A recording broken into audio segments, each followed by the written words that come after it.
السلام علیکم ورحمۃ اللہ وبرکاتہ۔ اعوذ باللہ السمیع العلیم من ہمزہ ونفسہ من الشیطان الرجیم، بسم اللہ الرحمن الرحیم۔ فمنہم من آمن بہ ومنہم من صد عنہ وکفی بجہنم سعیرا۔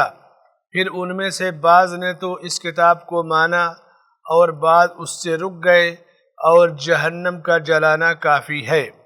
ناظرین کرام، یہ سورہ النساء کی آیت نمبر 55 ہے۔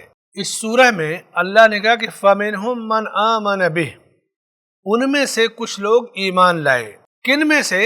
یہ ضمیر آل ابراہیم کی طرف لوٹتی ہے کہ ابراہیم علیہ السلام کے خاندان میں اللہ نے ملک، حکمت، نبوت اور کتاب دونوں دی۔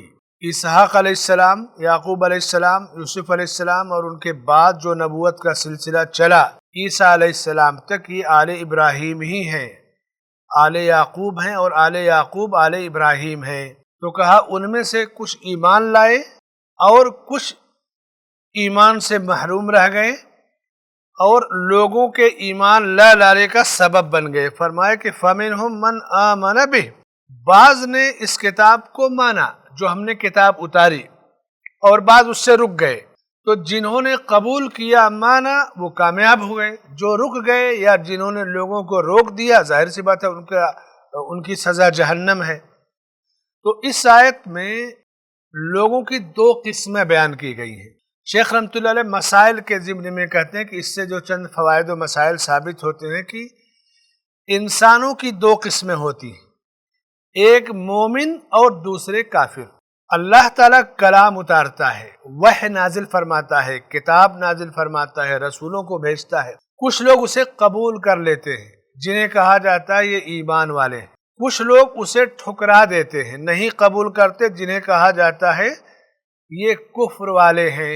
یہ دونوں قسمیں اللہ نے ایک جگہ بیان فرمائی، کہا هو الذی خلقکم فمنکم کافر ومنکم مؤمن۔ وہ اللہ کی ذات جس نے تمہیں پیدا کیا، تم میں سے کچھ لوگ اس اللہ کی ذات پر ایمان لانے والے ہیں، کچھ کفر کرنے والے ہیں۔ تو لوگوں کی دونوں قسموں کو اللہ نے اس آیت میں بیان کیا کہ فَمِنْهُمْ مَنْ آمَنَ بِهِ وَمِنْهُمْ مَنْ صَدَّ عَنْهُ۔ تو من صد عنہ، جو رک گئے، یہی کفار ہے، یہی قسم کافروں کی ہے۔ دونوں قسموں کے ہونے کی وجہ سے سچے اور جھوٹے کو پہچاننا آسان ہو جاتا ہے۔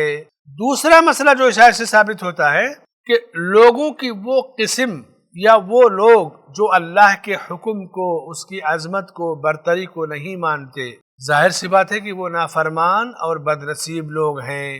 تیسرا مسئلہ، نافرمانی اور کفر کی سزا، وکفی بجہنم سعیرا، انتہائی اختصار کے ساتھ ان کی سزا بھی بتا دی کہ ان کی سزا جہنم ہے۔ چوتھا اور آخری مسئلہ، ہر وہ شخص جو اللہ کے کلام کو، اللہ کی کتاب کو نہ مانے یا ماننے سے رک جائے یا لوگوں کو روک دے یا شک و شبہ پیدا کرے یا لوگوں کو اس بارے میں کنفیوز کرے، تو اللہ کا وہ نافرمان اللہ کی جہنم اور عذاب کا مستحق ہے۔ جس طرح اللہ کو ماننے والا، قبول کرنے والا، دعوت دینے والا، اسی کی چھاؤں میں زندگی گزارنے والا مومن ہے، جو اللہ کے انعام کا مستحق ہے۔ تو اس آیت میں انتہائی اختصار کے ساتھ دونوں قسم اور دونوں قسم کے لوگوں کا انجام بیان کیا گیا۔ اللہ سے دعا ہے کہ اللہ تعالی ہمیں اعلیٰ جو قسم ہے ایمان والوں کی، اس میں سے بنائے، آمین۔ وصلی اللہ علی نبینا محمد وعلی آلہ وصحبہ اجمعین۔ ناظرین کرام، اس کے بعد سورہ النساء کی آیت نمبر 56 کے ساتھ حاضری ہوگی، جس میں جہنمیوں کے ایک عذاب کی کیفیت کا ذکر کیا گیا ہے۔ وہ کون سا عذاب ہوگا، کیا تفصیل ہوگی، اس کو جاننے کے لیے آپ انتظار کیجئے اور ہمیں اجازت دیجئے۔ والسلام علیکم ورحمۃ اللہ وبرکاتہ۔ السلام علیکم ورحمۃ اللہ وبرکاتہ۔ کیا آپ کو پتا ہے آئی پلس ٹی وی کے جو مختلف پروگرامز آپ تک پہنچتے ہیں، دینی programmes, Islamic programmes, research programmes, علمی پروگرامز، یہ سارے پروگرامز کو آپ تک پہنچانے میں کئی اخراجات ہوتے ہیں۔